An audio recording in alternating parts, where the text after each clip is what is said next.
Electricity is a very highly regulated industry, and so in order to set prices and change terms and conditions of service, Idaho Power has to request permission from the government.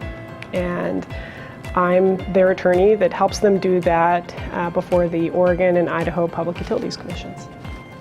I work with crazy smart people. They have very intimidating spreadsheets, and they do fantastic work that I don't usually understand fully. I try to translate that into something that is understandable by decision makers who typically don't have those backgrounds either. Part of it is written advocacy, and then if we go to hearing, then I cross-examine them as well.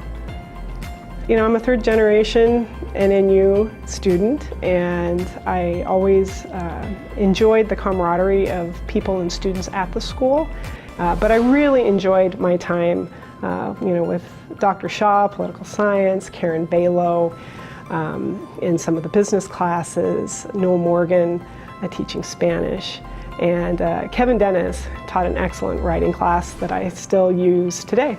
And so those left a pretty big impression on me. Well, when I'm not lawyering for Idaho Power, I represent volunteers in the community that advocate for children in the foster care system. These are kids that have been abandoned, abused, or neglected.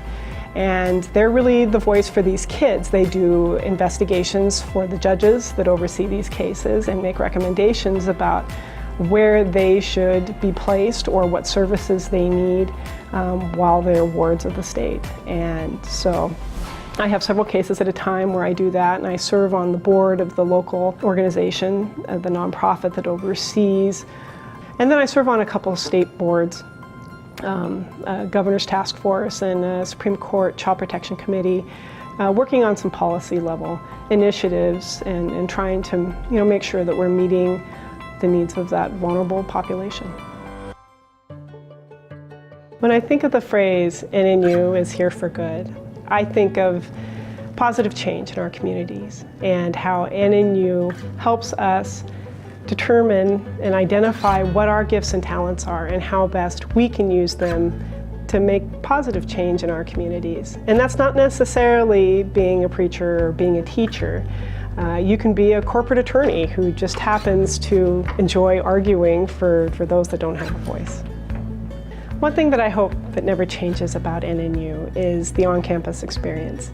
I really think that that's what differentiates NNU from other institutions. And there's a lot of colleges, a lot of universities that offer up tremendous learning and educational opportunities. But the ability to know your professors, to chat with them, to see them on campus and feel like you can approach them and have a conversation, it really allows you to focus on people. And that's where I think NNU really excels.